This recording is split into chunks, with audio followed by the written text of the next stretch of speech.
You're listening to What is a Woman, a podcast hosted by Catholic Family Podcast. Hi, everyone, and welcome back to the What is a Woman podcast hosted here on Catholic Family Podcast. My name is Holly, and as always, I'm joined here with my mother, Mandy, and we are happy to be back for another episode. And this time, I'm going to remember, we're going to start our episode with our little aspiration. Yeah, because Jesus, meek and humble of hearts, make our hearts like unto thine. So, really excited to dive into this episode. We're still on chapter 4. Yeah, we're going to finish chapter 4. We're going to finish chapter 4 today. I was looking it up, but the interesting part is the chapter 5 is more of chapter 4. Oh, okay. I was like, I wonder what's in chapter 5. And I was like, the title is More Continued of the Same or something like that, it says. So I'm like, okay, so we're not done with this. We're not done with this. Well, that's good, but that tells you it's a topic that needs a lot of attention. Well, it is the main idea. Like, we have to know how to fulfill this mission. Right. You know, we have this lofty mission and we have to know how to fulfill it. Right. But I thought, before we dive into this book, I think maybe we should clear up something that was said in a previous, was it last week or was it a couple weeks ago? It wasn't last week. Before Christmas? It was before Christmas. Right. And, you know, when I said empathy is not a virtue. Right. So, and I said, well, we should explain that. And, somebody got a little, ooh, in the comments. Did they? Yeah. Oh. They were like, they were like writing you people off. You don't think empathy is a virtue. Crisscross, you're gone. Oh, right. Yeah. You know. And anyway, I hope you're listening, friend. Yeah. So hey, listen, we don't take it personally. So it's fine. This is how people learn. And you know what? I'm going to say most everybody you know, if you told them empathy is not a virtue, they would go like, what kind of people are you? You must be monsters. Because it's what I think is that, and I could be wrong about this, I think that when you say that to people, they're saying that you're saying empathy is not a thing at all. Yeah. But that's not what we're saying. Right. Empathy is not a thing. Empathy is a thing. You can empathize with somebody, but you have had to have gone through that yourself. Right. So what we're saying is the word empathy gets thrown out. Well, they decided all the time in this new age, but it's never used properly. And what they did was they decided that sympathy was not good enough. It was not good enough. We needed to have more. We needed to have more love and more sympathy. So we have to up it a notch. It has to be empathy. Sympathy is not good enough. Yeah. It has to be empathy. And you know, you have to understand what someone's gone through. You not understand. You have to literally feel it. Yeah. Right? You have to feel that pain and suffering. Yeah. And most of the time that's not very possible. No, it's not. Right? And for me, when I went on my little crusade, I don't know, maybe 10 or so years ago, maybe 10 or 15 years ago, when I decided that everything was getting so messed up that things weren't right. Everything became suspect to me. Yeah. You know, if we were doing it, if the world thought it was a thing, it became okay, this is probably wrong, and let me find out why. Yeah. So I kind of dove into this, and the main book I used was Our Goals and Our Guides. Mm-hmm. Right. And I became determined to get to the root of this. To see where empathy falls in line? Well, not just empathy, everything, right? Okay. And everything. And that was when I was, these light bulbs were going off because, as I've lived my life, I'm 60 years old, and we were trudging along thinking I was doing everything right. I'm going to tell you that there was no part of me that never thought I was not doing everything possible right in my life. Mm-hmm. And then it was like, the house of cards came tumbling down. Yeah. And I was standing in the middle of it, and I was going, how did this happen?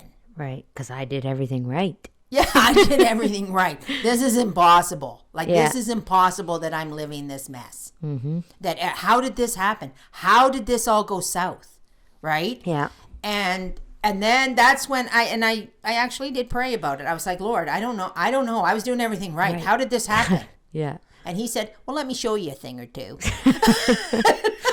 I'll show you how you weren't doing. I will show you how you weren't doing everything right. And that really wasn't pleasant. So, No, I'm sure not. So I hope, I hope you don't have to live through that, and be pointed out a whole lot of errors in your life. So, but one of the things is I went to the books. Yeah. I went to the, books, the pre-Vatican II books. What do they say? And why do they say it? And my favorite, of course, was Our Goals and Our Guides.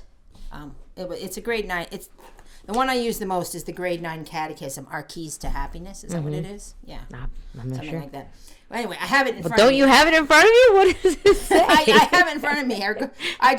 Our Quest for Happiness.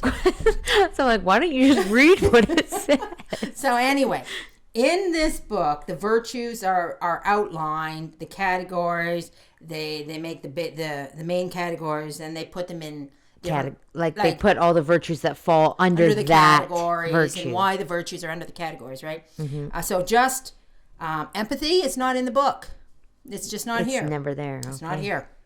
But sympathy is. And sympathy falls under the cardinal virtue of fortitude.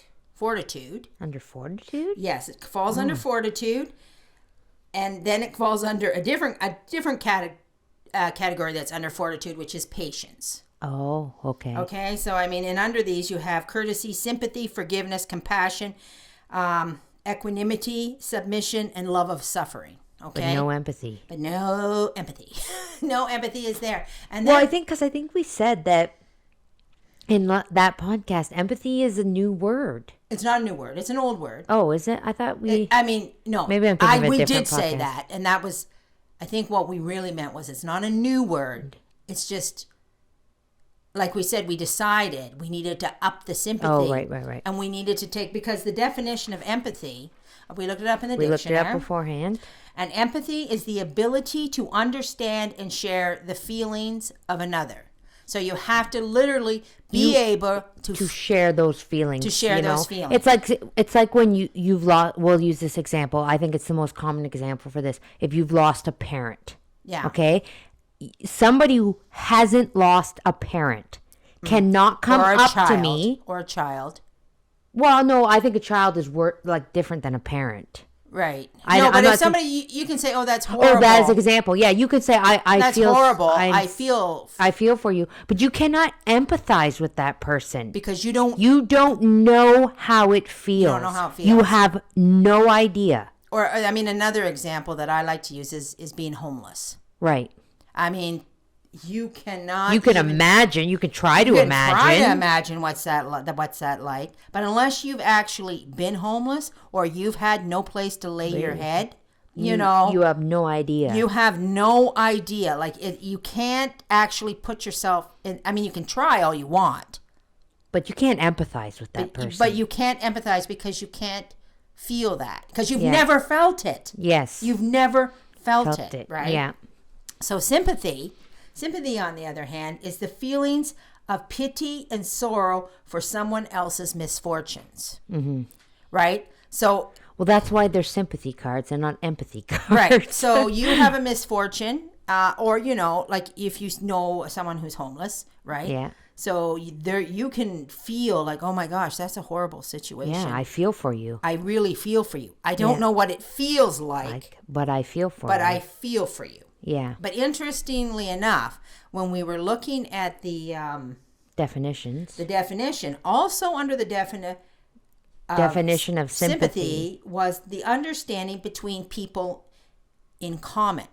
So it's kind of funny, right? Yeah. So we can have sympathy for each other. You've lost your dad. I've lost my dad. Mm-hmm. We can share the sympathy together. The understanding in common, which is kind of empathy. That's empathy. Right? I know how you feel. Right? Because I know what that's like. So basically, sympathy can be empathy. Yes. But empathy cannot be sympathy. Yeah. Right. So but the thing is that why we have to really delve into this empathy and why. Okay. So why is that a problem? Yeah, why? So, I mean, so aside what? from Somebody says I empathize with you, but they've never been through it. What's the problem? what's the problem? Why is that a problem? Right. Yeah. Well, first of all, a lot of people go in a lot of different places, and you can't follow them. Right. Right. If you go into despair, Right. I cannot follow you there. Yes. You know, I have an obligation to not go into despair. Yes. Right? So in order for me to have empathy with someone who's in despair, You would have to be in despair yourself. I would have to be in despair myself. And I don't want to go there. And you cannot. Well, you cannot go there. You're not allowed to You're go not, there. Yes. I'm not allowed to feel what you're feeling. Yeah. I can be sorry that you're feeling these feelings. these feelings. Yeah. But I'm not allowed to feel them with you. Yeah. Right? Depression, Yeah. anxiety, Yeah. you know, all of these things, or even, you know, that's any kind of mental illness. I'm not allowed to go there. I'm not allowed to feel these things. So, I mean, and you can why are we not allowed to feel those things? well, you're not allowed to feel these things because technically it's losing hope in God, right? Right. It's losing the hope in God.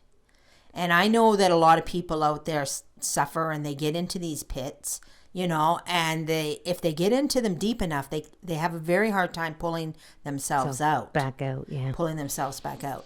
I mean, the Catholic Church tells us the minute, the second that you are feeling negative in any kind of way or pitying yourself or doing anything like that, you must immediately pray. Yeah. It gives you the tools. Well, because God will not, like, you know, God's, I mean, we've said before, when you're asking for things for God of a spiritual nature, Yeah. He's not going to deny you. He's not going to deny it. You know, you pray to God, you want a new sports car. Well, you know, but like if you're really starting to feel those feelings of despair, Yeah. You have to. and you kneel down and you say to God, please help me. Yes. He's not going to ignore that. He's not going to ignore that. Right. Because, I mean, the despair, that is, I mean, I might be wrong, but it's a deception of the devil. Right. Right? Yes. You know? And you need to pick. Well, okay. In the Catechism, there's a tree of life and there's a tree of death. Right. Right. And I'm just going to point this out. This is in the Catechism. So in the tree of life is fed by the virtues. Vice? No. Or sorry, tree of life. Sorry. The tree I of thought you life said is tree. fed by the virtues, Yes. right? So the roots of that tree are the cardinal virtues and the theological virtues. And then all the virtues are roots underneath. No, they're the leaves. Oh, that goes up. Right. So Okay. this is the fruit of your tree. Remember Jesus said, by the fruits you shall know them? Yes. So your tree. I was going the wrong way. You're going the wrong way. So they're the base. So when you have a problem of any kind, you have to go, and the tree of death is the same. Yeah. It's the capital sins. Yes. The roots of the tree of death are the capital sins. And the catechism, the picture in the catechism shows the tree. And at the very top of the tree of death is apostasy and despair. Right. Right? So you've got your envy and your sloth and your lust and your pride and all these capital sins feeding this tree. And on the branches are the vices like drunkenness, swearing. Yeah. You know, yeah. I don't know why I can't think of them, but you know, and Because we don't like to think of those things. and we go up this tree, and at the top of it is despair and apostasy. Okay. Right. So the minute the Catholic Church tells you, the minute you start to feel, you know, like you're doing a little whirlwind and your life's getting out of control a little bit, you have to go after the roots of that tree, right? You have to water the tree of life, and you have to cut the roots of the tree of death. And a side note there, when you said that, it took me a minute to clue into what you're talking about, and I should know because that actually makes for a fun little catechism lesson and craft. I did it for the kids because my mom did that for the kids, for my kids, my sister's kids, my cousin's kid. They all got to sit down and make a tree of life and put all the virtues on it, right? And then Did they do a tree of death too? Yes, Yeah, they they were did side both, by side. right? So you can explain it to the kids while you're doing it. I mean, you Yes. don't have to have every virtue and every vice, but you at least start with the cardinal Yes. ones, right? And I made a board. I had a big board. And I said the biggest mistake I made, I mean, I made a lot of mistakes, but we won't need to go into all of them. But the biggest one, the biggest one I made, I thought was I did not focus on the virtues. Like, Yeah. I mean, well, we were right in the middle of this. We were right in the middle of the deception. We were at the beginning of the deception. Yeah. I don't know what it is about virtues, but you just thought, oh, people knew them. Well, don't steal and don't kill anybody, and you didn't actually focus and, be modest and, be pure. And, after that, like, But there's so much more. There's so much more. So much more. And you can't, like, when you're out in the world, I'm not talking about Catholics, I'm talking about secular. When you're out in the world, the secular, they don't know what a virtue is. At all. They have no idea. They have it so backwards. Right. It's not even funny. Right. So backwards. So backwards. I was telling my mom the other day, I saw this little video online, and it was one of those prank. It's not really a prank, but it's like a way to kind of goat people to see their reaction video. And remember I was telling you, and there was 2 grandparents at a table with their grandchildren's 2 grandkids. They were the actors, and then there was a mother with her other kids on the other side of the restaurant. And these actors, the grandparents and the grandkids, the grandpa is telling the granddaughter to put her phone away and look at the menu. Right. But he's saying it like, I'm using air quotes here, very meanly. Yeah. He said, I told you to put your phone away and look at the menu. And then the grandma goes something like, you do as your grandfather says, put that phone away and look at the menu. Well, this mother who's not in on it and is watching this whole thing starts crying. I guess she's having some empathy. Yeah, she's crying. And then her daughters, who are teenagers at her table, are like, Mom, stop. She was embarrassing her daughters because she's crying. And she's like, I'm going to say something. I just can't listen to this. And I'm watching this video. I'm going, listen to what? A grandfather tell his granddaughter to put her phone away and actually interact with other human beings? Oh, no. This is the empathy, and too. I'm like, oh, my word. These people are so, like, brainwashed. Yeah. And then at the end of the video, the mother actually ended up yelling at the grandfather and saying, how can you talk to your granddaughter like that? And I'm watching this and I'm just like, this world, and I swear, I feel like I say that every podcast. Yeah. This world, but like every time I see something like that, I'm like, this world really has no idea. No idea. None. And you can kind of like my generation and generations coming up underneath me, you kind of feel bad for them because they're just learning what they're learning from. Well, let's be, my generation lost it. Yeah. I wasn't really taught these virtues. Yeah. I mean, we were taught some, we were the beginning of the sharing, caring. Yeah, sharing is caring. Sharing, caring, end of story. Right. And then somewhere along the line, I don't remember empathy as a child, but empathy got thrown in there. Yeah. That's why they have all these crazy, marches and everybody is wailing and they're crying and the over the top, exaggerated, I feel the pain, like, do you? I don't exactly think you do. Yeah, I think it's more about a dramatic show for you. Yes, like you're just going so far down this hole, trying to make yourself muster up these emotions that aren't exactly there. Right. Right? You don't actually know what it's like. Yeah. So you start to go over the top. Right. You start to go over the top. And then, I mean, we've all seen it. We've all seen, the TikTok reactions from, Ben Shapiro and Michael Knowles. Yeah. Where they react to TikTok videos. But that's what you get. That's why. I mean, there's your proof right there. Empathy is not a virtue. Nothing that these people are doing is virtuous. And I mean, empathy is fine as long as it's genuine and real. As long as it's genuine. I can empathize. But it has to be genuine. It has to be genuine. And I think in this world, I'm going to say 9 times out of 10, it's not. It's not. It's not. Because most of us. And you know what? When I think about it, I don't think I've ever in my life had a real, genuine, empathetic situation. I don't think I have. Really? Yeah. I don't think I have, because I think that I not that I haven't had one. I'm saying where people say, I empathize with you. Yeah. Because I believe that if you empathize with somebody and you know how they feel, you know what to say. Yes.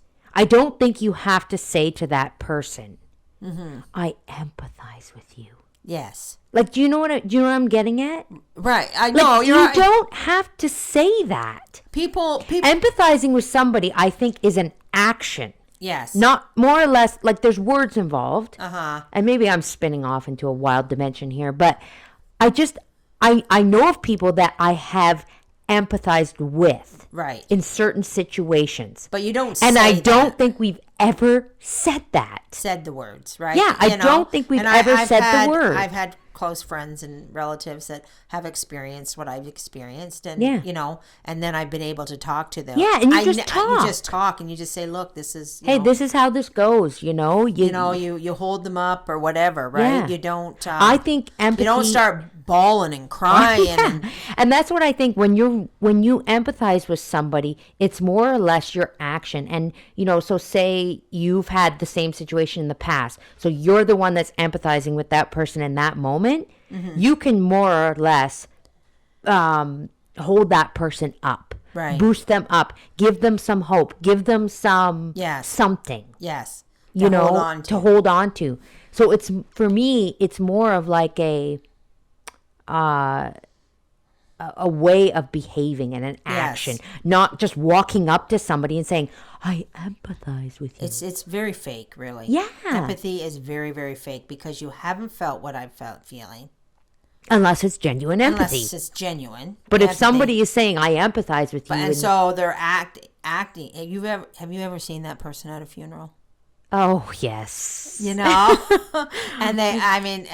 can think of a couple of instances off my top of my head, and they don't even know the deceased. Yeah. They usually don't know the deceased. Yeah. Right? And they just go way over the top. They're way over the top. And it's like, you're just like, oh my gosh, this is embarrassing. Yeah. Please stop. Yeah. Nobody would ever take anybody's pain and suffering, especially at a funeral. No. And you would allow people to grieve however they feel they need to grieve. Right. But, when that person comes in that doesn't know and they're just like, it's just like a show. Yeah. It's a real turnoff. Oh, yeah. I mean, I think they're empathizing. Because empathy is a turnoff. I'm just going to put it out there. Unless it's genuine. Yeah. So people, you can't feel what another person's feeling unless you've actually been there. And sympathy is, to say you're sympathizing with someone, that's genuine. That's genuine too. Right. To just say, hey, I'm really sorry this happened to you, but I'm here for you. I'm here for you. And I really, you feel there's suffering. You feel like, and I've seen that too, like even at a funeral. Well, I had a ton of people. I can't count how many people when Dad died tell me, I know how you feel. Yeah. Like people that had two living parents. Yeah. These are girls. Okay, I should specify. These are girls that I went to high school with that I hadn't seen in probably couple years. Yeah. We didn't keep in touch. And then because my dad's funeral was local where we grew up, they all came to the funeral and they're all telling me, we know how you feel. What? Yeah. I'm like, you still have two parents. You don't know how I feel. Yeah. And I mean, at the time, you're grieving and you're just, it comes off so like pretentious almost and fake. So then you're just annoyed. You're just like, then you're like, I'm trying to grieve here and you don't know how I feel. So don't say that. So don't say that. Yes. Right. Just Empathy. Just come in and say, hey, like just say, I'm so hey, sorry. I'm so sorry for your loss. Yeah. Anything I can do, just let me know. Because you can feel another person's sorrow. Yeah. Right? You can see a person and you can say they're sorrowing, and that can touch your heart. Yeah. Because, we're supposed to, as Catholics, we weep with the weepful, you know, but we don't become them. And maybe I shouldn't be too hard. Maybe I shouldn't be too hard. Maybe these girls were just nervous and they didn't know what to say. Well, mostly people don't know what to say. So they just spew, okay, well, let's be real. Funerals are very awkward places, I know. And especially when you haven't seen somebody in a long time. So, but it just, it's not really their fault because this is what they've been taught too. It is what they've been taught. That they are required for them to be sympathetic. The most they can possibly be. They have to tell you they know how you feel. They have to feel what you're feeling. Right. So that's where I think everything has gone amiss. Yeah.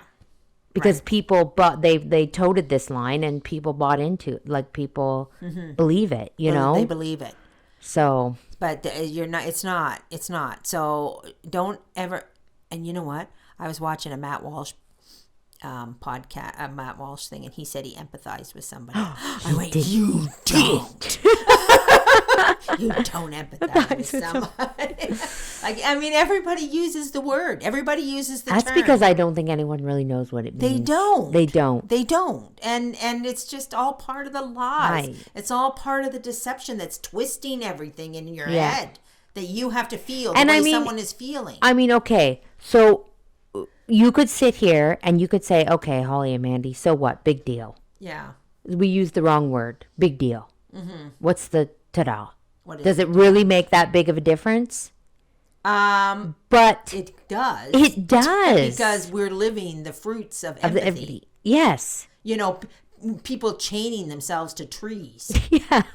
Or the one video I saw where the woman came in a restaurant over dead chickens because they were eating the eggs.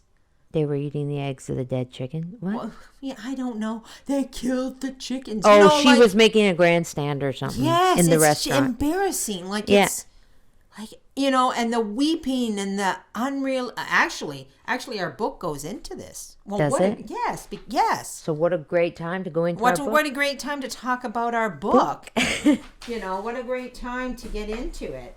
Let's see here. Where did I miss the page? I don't know what you did. We read all that. Okay, here we are. So, should we just start reading where we left off there? Yeah, right here. Right there? Where you put? Start? Okay, so we'll go ahead here. So, again, this is The Mission and Duties of Young Women, Chapter 4. Quote, but if, on the contrary, she possesses a lofty sense of her mission and all the qualifications necessary for its accomplishment, the good she is called to do will be immense. She will be the tutelary angel of the family. She will reign in her house, not, however, to establish her own sway, but to introduce the reign of God. End quote. Right, there's that word. There's that word, the tutelary angel. Here comes that tutelary angel again, right? Anyway, so what are our qualifications necessary? So it's mentioned if you had the qualifications necessary, right? To be the tutelary angel. They are what? You have to be well instructed in your faith. Yep. Serious habits and grave manners. I'm going back to what we've already read. What was that, chapter 1 or 2 or something? Yeah. So you have to have the serious habits of which are basically your life of prayer and your life of virtuous practice. Right. Those are serious habits. Yeah. Right. Sending sympathy cards. Sending sympathy cards, not empathy cards. Not empathy. Serious habits, right? You have to remember when people are going through something, and you do have to send your sympathy, or however way you can, right? Forgetting and denying yourself, and to work all for the greater glory of God. So basically, those are the qualifications necessary. Okay. And the building up of your character. Like in the old days, they used to say, a man's word was everything. It was part of his character. Mm-hmm. And we've lost that too. People's words mean nothing. Right. But we have to get back to forming our character so that people can say that is a woman of character. Yeah. you know? Well, and just to segue from that, because when you say a man's word or whatever you said, um, we do live in a world where people's words mean nothing Nothing. because of the internet. Yeah. Everything is so fake. Everything is so forced. Everything is so it's fake. Right. And the text. Like, you can't even believe what you watch anymore. Yeah. You can't, these things, there is no integrity. It's gone. Right. And the other thing too is the tattooing of the words on the body. Yeah. Right. They tattoo. One was one. Live, love, laugh. No, live, love, laugh. No, the strength and and really they don't. You tattooed that on your body because you think you have strength. Yeah. And really, you're like a crippling marshmallow. Yeah. Like you cave. Right. Yeah. There is not. You think that writing it or saying makes it so. Yeah. When in fact, you actually have to. You have to be those things. You have to actually be those things, and you have to put in the work to become those things. Yeah. Right. So, and also the qualities of her character, the practicing of her virtue, and the admiration for the qualities of her heart. Right. People have to admire the qualities of your heart. Okay. Right. All right. So continue on here. Quote: her words, imbued with the heavenly unction which fills her soul, would carry peace and joy into the souls of others. End quote? Yeah. So, you just wanted me to read that little sentence? I guess. I don't know. So anyway, but words are guided by so the words that come out of your mouth, behind them have to be a holiness, right? And a peace and comfort. If the words that are coming out of your mouth are not in that direction, well, they have to be in that direction. Yeah. And if they're not, then you have to say more formation is needed. Right? Yeah. More denying of self, more prayer, right? Because those are the two. It's just those two things. It's not really that difficult. More prayer, more denying of self. Right. Okay. Quote: her countenance beaming with benevolence, mingled with gravity, will inspire those around her with respect, and will prevent many unbecoming words and unpleasant discussions. She will understand how to direct the conversation so as to render it serious and instructive, without being fastidious and monotonous. She will now and then season it with wit to give it an additional charm, will sustain it when beginning to flag, moderate its excesses, and put a stop to it when the occasion requires. By the sweet authority she exercises over the mind and the heart, she will prevent discussions or objections unfavorable to religion, speak a few brief words calculated to persuade those whom she addresses, or induce them to be more just, impartial, and dispassionate in their discourse. End quote. Okay, so this is all about how we talk. Right? So when we're talking, we have to have an equal balance of benevolence, which is well-meaning and kind, right? You have to be well-meaning, you have to be kind, and you have to have gravity in your talk. So what? Keeping yourself grounded or something? No. Gravity is the importance, seriousness of the talk, right? Right. It's you can't be, oh, I'm so silly, I don't know. Like you're an airhead. You haven't got a thought in your head. You have to have this. It has to be this equal balance of these two things. Right. I mean, so the conversation is fastidious, which means,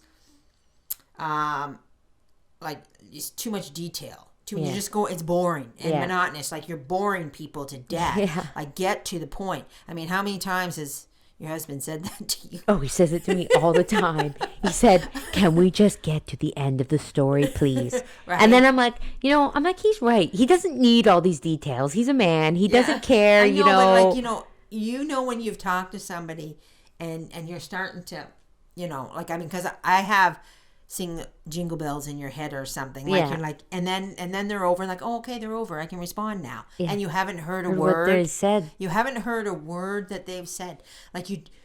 That happens, and we have to be charitable when that happens. Right, yeah, you can't.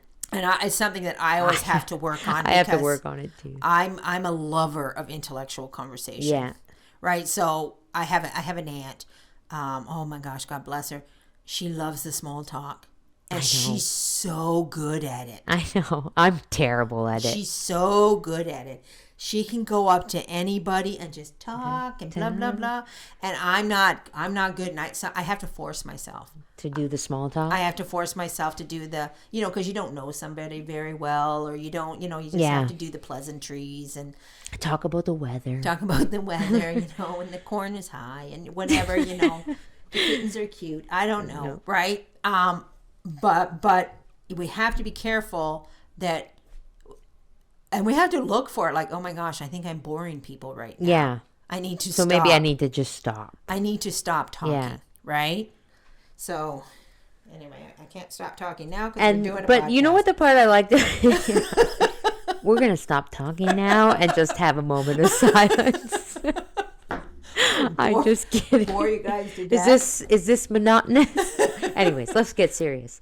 But that leads into my next point, though. Because I like this line that we're allowed to have, we should give it some wit and additional charm. Yes. So you're not so basically they're saying don't be boring. Like you're allowed to have that little wit and that little charm to, engage people. And I almost, it's almost like when wit and charm is done correctly, to me, it's almost inspiring. Yes. Like, you know what I mean? And it takes a lot of pressure off the room. And this person is so full of life and they're so fun, but in a good way. Yeah. Like, I've seen some people that are full of life and then you're just like, okay, whoa, we maybe need to tone her down 50,000 notches. Says that in the book. But like a little bit of charm and wit to bring to liven the room, to make things joyful. And I'm going to say, if you have a hard time with these things, just don't just go more for silence. Yeah, because you know what, I think, okay, but I'm going to say as a person that struggles with this, go for silence, but keep a smile on your face. Yes. Yeah. Because I do have, I have a very, my face, I have to work really hard to make my face not look angry. Yes. I do. Because when I'm not, if I'm talking, I'm fine, right? Yes. But if I'm sitting in a room with a bunch of people and I'm just sitting there listening, I have to really try to make sure I'm smiling, or I'm nodding, smiling, because I can look very angry, I think. Yeah. Or just disinterested, or they have a term for it. I'm not going to say it, but it's a new age term. But I mean, and that is something, I don't want people to perceive me that way, being angry, that I'm angry, or that I'm unapproachable. Unapproachable, yeah. Or unapproachable. So I really, when I'm sitting there, and actually it's funny because my husband caught me doing it one time, and because he's so used to me, right? And we're sitting there at his family, and he's like, "What is wrong with your face?" And I'm like, "What do you mean?" He goes, "What, you got that goofy smile on your face?" I said, "I'm trying to smile." He's like, "Well, stop, you're freaking me out." I'm like, okay, maybe too much smile. Here I am. I just really have a good time. Yeah. I'll never forget that. Anyways, moving on. Yeah, Let's go. And also, too, it says about sustaining in when a conversation starts to flag. Like, that means when you've been in a room with people and they're talking, and then it goes, yeah, you could almost hear the deflation. And we're like, okay, let's keep it up again. Let's either say goodbye or keep it up. We got to do one or the other here. Keep the conversation moving. Okay, so quote, her advice, always dictated by charity, will be well received by those she intends to correct. Her reproaches, even blended as they are with kindness and compassion, will increase in the soul of a brother, a husband, or a son the respect and confidence which she has inspired. They will seek counsel from her before beginning an action, encouragement after having commenced it, and praise or reproof after having performed it. End quote. Okay, so the thing here, and it's not very clear about this paragraph, but a lot of these things in these books are not over necessarily clear. But the one thing that I do know, it's talking about giving advice and giving direction, right? And it must be dictated by charity. It must be dictated by charity. But first and foremost, it must be wanted. Right. Right. So it did say in there briefly somewhere about advice has to be asked for, right? For people to actually receive it. Right. So the next chapter goes on about giving advice when it's not asked for. But this one here, so people have to want to come to you to hear what you have to say. Right. Right? So if they don't want to hear what you have to say, they're not going to hear it. They're not going to come to you. So if you're going about... so if you're going to them... You're going to them, right? I mean, there's this old adage, speak when spoken to. Right. And I used to use it all the time because in the old days, before the new age, these little virtues were passed down through these little rhymes and adages and, patience is a virtue. That kind of stuff, right? Yeah. And one of them that I particularly remember hearing all the time was speak when spoken to. Speak when spoken to, right? Yeah. And so, I mean, as you were raising children, if somebody, some annoying old aunt or something, you always saw those in the movies, come up and pinched your cheeks and said, what do you do? How are you? Oh, you're so cute. What grade are you in? Whatever, right? And your parents would go, they'd give you, like, you didn't want to talk to them. You're a little kid and you're annoying and you don't want to talk to them. But your parents are pinching on their table. Answer her right now, speak when spoken to. Yeah. And my father was adamant. Nobody's speaking to you. Do not talk. Yeah. Right? Well, especially with kids. Especially with kids. When he always said two kids are to be seen and not heard. Yeah, he said kids are to be seen and not heard. Like, we don't want to hear anything you little ones have to say. That was my father. But in a way, it held a lot of wisdom. Yeah. Right? Because if you follow that in your rule, in your way of life, if you're not free with your advice until somebody comes to you for it, you have more sway. Yeah. They actually want to know what you have to say. But if you're going to go around and just be doling out the advice if you're to people going that don't around want it, trying to cram your advice down the I mean, and I'm talking about when you start to have teenager children, especially your children, right? Yeah. So you start to have teenager children or you have young adult children. If they've written you off, and that happened. It happens. Happened to me. What? Who? Where? Who did this? If they've written you off as a person that nobody wants to listen to, you going around shoving the advice down the throat just makes it worse. Yeah. Right? So if you notice that people are not listening, well, the next paragraph tells you. If you notice that people are not actually wanting to listen to your advice, you have to dial it back about 300 notches and just stop talking. Yeah. Right? And now you have to say to yourself, okay, nobody wants my advice. They're not listening and they don't care. So I guess that's that. And that's that. And they can come to me if they want it. Right. And then what you do, pray, turn to prayer, sacrifice. Yeah. I see. This is the thing about the Catholic Church. There's always an answer. Yeah.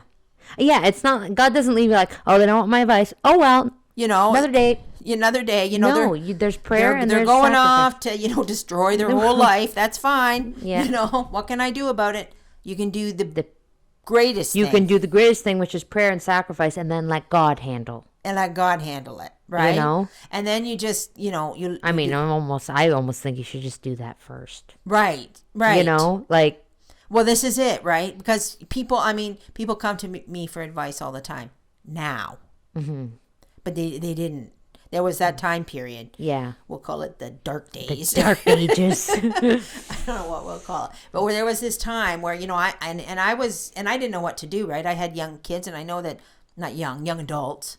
And they wanted, to do things their way. And I'm running around like, you can't do this, and everybody's like, oh my gosh, who invited her? You know what? Can I just say that this podcast is making me very uncomfortable?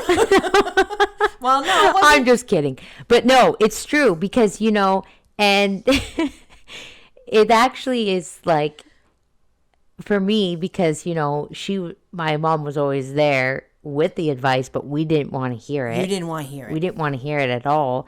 And now I have to sit here and I have to be like, darn, I wish I wanted to hear that advice. Yeah, I mean, but you have a teenager I coming have up. a teenage. Well, she's a teenager already. Yeah. But she's getting up. Yeah, she'll be 14 in 2 weeks or right? so. And everybody, and it's the young adults, right? And there's a transition period where you no longer have a say. Yeah. And you have to, it's great if you can move through that transition period and they can just always ask for your advice, and you can always. I mean, some kids may. Some kids may, but like there's a get ready to do your prayer and sacrifice. Get ready to do, to do all your work on your knees. Yeah. Because unless they're coming, well, I'll tell you a good example. The that Song of Bernadette, the Song of Bernadette movie, right? Mm-hmm. Remember, the parents are there and they don't know what to do, and do you remember this part? I think you watched it more recently than I have. And the aunt comes. Yes. The aunt comes in and she's like, and she tells them, she lays it out. Yeah. You do this. You will go with her. You will go with her, and you will do this, and this, and that's the way it is. End of story. Yeah. And they're like, okay. Okay, we'll go with her. We know what to do now. Someone has come and told us, right? Yeah. And they didn't, and that's really the person as a woman. Yeah. That you're kind of gearing up to be. Yeah. Like that person who gives the advice and tells the people, and the people listen. And I mean, because it's not like the aunt walked in there like, I'm here to tell everybody what to do. No, they were like, we don't know what to do. We don't know what to do. And she's just like, listen. Yeah. This is what you're going to do. Yeah. She was calm. She was direct. Yes. She was not frivolous. She was not, so yeah, that's a great example. It is a great example. The Song of Bernadette, so. Love that movie. Okay, so quote, when her reason is not consulted, her heart will be, and her admonitions will be listened to with respectful confidence, particularly if she guard against that enthusiasm, exaggeration, and precipitation of judgment, so ordinary in women whose instruction has been neglected, or whose minds are not matured by experience. And if by watching her own heart and that of others, she display that wisdom, prudence, and moderation which gives so much weight to counsels, so much force and persuasion to words. End quote. Right. So the very first line, what do you do if your advice is not consulted? Yeah. You're not consulted, right? And it tells you when you're not consulted, it is your heart that is going to... Your heart will be. Her heart will be. Her heart will be. Admonitions will be listened to. Yes, because of your heart. Mm-hmm. But, like, again, it says here, no enthusiasm, exaggeration, precipitation, which is causing a bad or undesirable situation, mm-hmm. right? Mm-hmm. You can't be this, and I've seen that happen. I've seen people do it, where someone is going amiss. Haywire. Yeah, and they start to exaggerate every little thing. Mm-hmm. Listen, and nothing they say is reasonable. And the reason they do that, I'll tell you, is because they start to get panic. Yeah. Right? Panic sets in and they're losing control. They panic and they're losing control, and they start to exaggerate the situation. Right. Even if it is a bad situation. Right. So, I mean, lots of situations are bad enough. You don't need to exaggerate them. Yeah. Because the minute you exaggerate them, you lose all credibility. Right. Right? All credibility. You mm-hmm. cannot exaggerate a situation. You have to keep it truthful. Right. Right? And you have to keep it calm. You can't get all, like, they use the word enthusiasm, but what they mean is out of control. You start to get a little cuckoo. Wild. You start to get a little wild, right? Yeah. So, but the thing to me personally is if you're not consulted, your goodness and your kindness and your heart just has to be there. Right. I mean, and okay, this is my thing. I mean, I wish I could do this better, but you don't have to be consulted. No, Sometimes. never. Never. No, you don't have to be You can consulted. show a lot through Yeah. your actions Right. and your example. Yes. They don't have to actually come to you. Right. You can show a lot to people just by your actions. And in fact, if nothing is working, that's all you got. That's all you got. Yeah, that's You the got only prayer, game you got to play. sacrifice, and actions. Yeah. They have to see what you do, how you do it. Yeah. Right. You have to, and you have to keep. I mean, there's that saying, old as time, actions speak louder than words. Actions speak louder and than they words. do. And and the thing that we have to remember, because I know, because I lived through these days, right, is you expect everything to be instant. Yeah, and it's not. It's not. No. So you have to be prepared to wait. Till God says. Till God says, yeah. And so you have to constantly just be doing the actions, just be doing the prayers, just be, doing the sacrifices. I mean, look at Saint Monica. Yes. Who waited longer than she did. Yeah. No, like that was a long road to haul for her, They're always long It roads. wasn't instant, imagine just think of how many years she had of sorrow toiling over her son. Yes. And then he became one of the greatest saints, you Yes, know? yes. Like, that's an answered prayer. Oh, absolutely. Absolutely. Okay, so the last paragraph here of chapter 4, quote, "Such is the portrait of a woman fully qualified to execute the mission which has been assigned to her by Providence. To her belongs the power to do good, to elevate and sanctify all that surround her. Other women fancy they reign. They are slaves. They think that they have influence, but they have none, because they have not gained the respect and veneration in which all the strength of women consists." So, end quote. Yeah, so that's pretty End of chapter 4. End of chapter 4. So the thing here is God is saying he is giving a lot of power to the woman of the lofty mission. Right.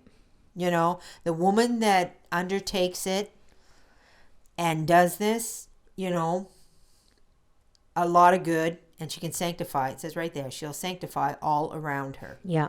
Because that's how sanctity, it's kind of like, it spreads. It spreads. Yeah. Just as evil spreads. Yeah. Right? If you're doling out evil, yeah, that's what is going to. That's what's going to be around. That's what's going to be around, and people will eat it up. Mm-hmm. Right? And sanctity is the same. Right. So if you sanctify yourself, yeah, then everybody, then the people around you, it's. That's how it works. It's how it works, right? And those who fancy themselves, like, there's a lot of people out there, and I can, I can picture these women in my head that think they're reigning over their kingdom, and they're not. They're not being respected. But they're not being respected. Yeah. They're not having the effect they believe they're having. Well, and I think they trick themselves into thinking they do or something. Right. You know? Like, because they do think they do. They think they reign. Yeah. They think they reign powerful and mighty, and we can't let ourselves fall under that trap. No, we have to, and I mean, it goes back to what we said. I'm pretty sure we might say it every episode. Do we? Yeah, What? you have to sanctify yourself. You have to sanctify yourself. It has to be, you have to sanctify yourself. It cannot be because you're like, I'm going to change everybody else. I'm going to, no, you have to be working on yourself. Right. And there's a lot of women. I mean, I know, when I was younger, you're going to church, you're doing the things you're supposed to be doing, and you think you tend to get a little clouded over your own greatness. Yeah. You're like, here I am doing all this, and all you kids are rotten and no good. Yeah. Well, I mean, pride is a big problem in the world, It is. And there's no short of pride. And it has many faces. Yes. And it comes in many forms. Bishop Sanborn actually had a really good sermon I heard once on having too much pride in your children. Mm-hmm. Yeah, I think I heard that one too. Yeah, and like these are all these pitfalls as parents we fall into. Or even the pride in thinking you're doing everything right. Yeah. Yeah. you're on top of it. You got this covered. Yeah. And, and it's like, well, no. There's room for improvement. You don't actually have it covered, So we can't. So we cannot fall into that delusion. It's the humility, it's the prayer, it's the self-denial, it's the sacrifice, and it's the constant forming of ourselves. Yeah. And that we have to constantly be at it. Yeah. Yeah. So anyway, that's the lofty mission. That's love. And it is. And I mean, I don't know a mother out there personally who does not want that for her children. Right. Like, I don't know any Catholic mother that would ever say to you. Yeah. Oh, no, I don't want those things for my kids. Oh, yeah, they'll do them.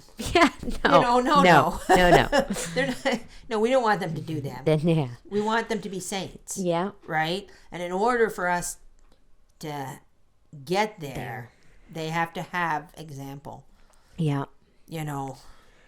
Well, and that is the end of chapter 4. So, but chapter 5 is literally called The Same Subject Continued. I knew it was. Oh, that's so funny. I love this book. Anyways, oh man. Okay, well, so so we will be back next week to continue on the same subject. Continue on the same subject. And just think, how many chapters are in this book? And we're only at chapter 4. 5. We're at chapter 5 now. We're starting chapter 5. I gotta just look quickly. They don't have them numbered. Oh, they're not numbered. Well, it looks about 20 at about least. 20 chapters. So we got a lot of you guys won't be rid of us just yet. I don't know. Anyways, I keep wondering what's left to say about this mission. I know. But I feel like we've covered it all, haven't we? I think so. No. I did want to say, aside from our mission, my mom and I made the little epiphany video that we shared on the Catholic Family Podcast. It was such a nice day to have that little party. The kids really loved it. Did those 2 little crafts, and I feel like And we decorated cookies. You didn't see that. You didn't see that, and Christmas was just so busy for me, and we missed the mark because we now have this new website, right? Yeah. And I wish we would have put something on the website, like a full blog with how to do the crafts so that you guys can do it all next year. It's just, but when I said we were doing a website, that's where that website is going. Oh, is it? Okay. Yeah. Okay. So I wanted to have when we have our little epiphany parties and this and that, we can give you a little insight into our tradition so that you can take them and bring them into your own home. Mm-hmm. Or not exactly, but just so you know. We also, you didn't see it on the video, we also had a little Christmas. Everybody got a gift. Yeah. All the kids got a little gift. Yeah, they got a little gift. I mean, my son, he thinks they're from the wise men.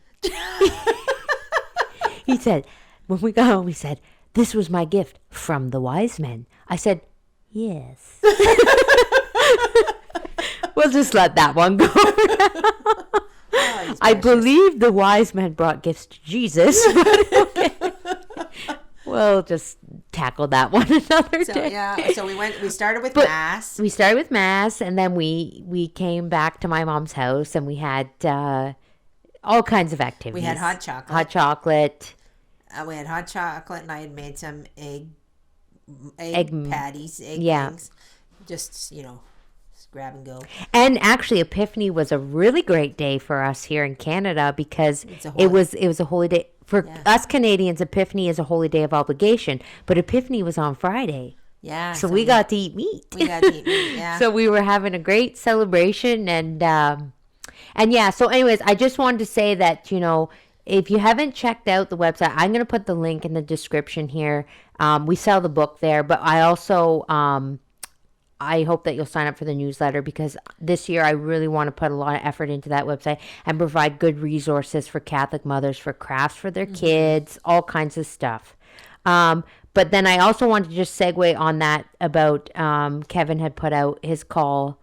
I don't know if everyone saw that, asking for, we would love to see your traditions I would too. love to see I would it. love to see what other Catholic mothers are doing. I would love to see what other people do. Yeah, and honestly, it's not a lot of work. That video I recorded on my cell phone. Yeah. I edited it on my cell phone in an app, a really easy to use app. Anyone can use it. What's the app called? Video Leap. Video Leap? Yeah, it's super easy to use. And I just threw all the clips in there, and they had that cool We Three Kings music. And I just threw that over top, exported it. Didn't cost me any money, nothing like that. No fancy bells and whistles. I did put a little transition on the top where the screen kind of shook a little bit. But, I get fancy. But you don't have to. Like, even just like a simple, like, hey, we're having a St. John the Baptist party, or whatever. I don't know what your traditions are, but I would love to see what other Catholic mothers are doing. We're having a St. Valentine's party. Yeah, so maybe we'll do that. This is what I'm going to do, I think. Well, I think I'm going, when you were little, I used to always make cookies, sugar cookies. Yes, and you pack them in our lunch. And they'd be a heart, and it would be J plus N plus J. Or Jesus, I love you. Or Mary, I love you. And I would make all these cookies. So I was thinking that I would make the cookies and not let the kids decorate them. Yeah. I have a hard time eating a cookie after the kids there's so much icing on the cookie. They're unedible. So I just thought that I might make them and just set them out. And they're going to make Valentines for everybody. Yeah.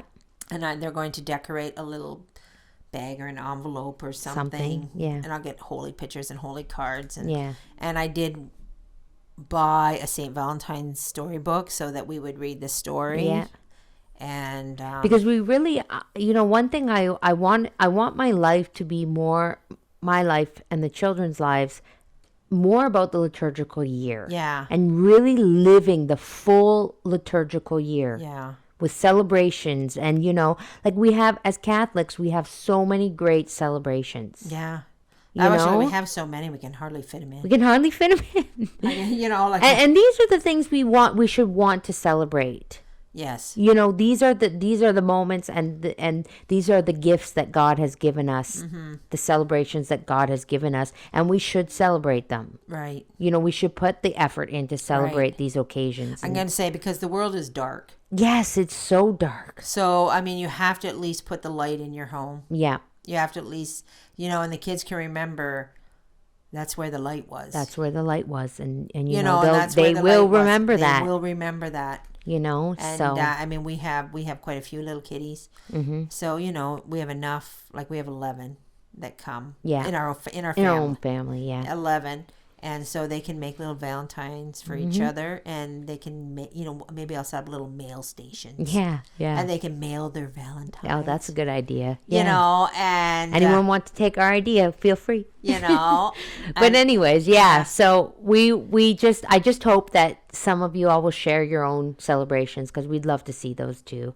And I guess we're closing out the hour here. So thank you for tuning in to this week's podcast. We will be back next week. And as always, may God bless you and Our Lady guide you. And St. Teresa, pray for us.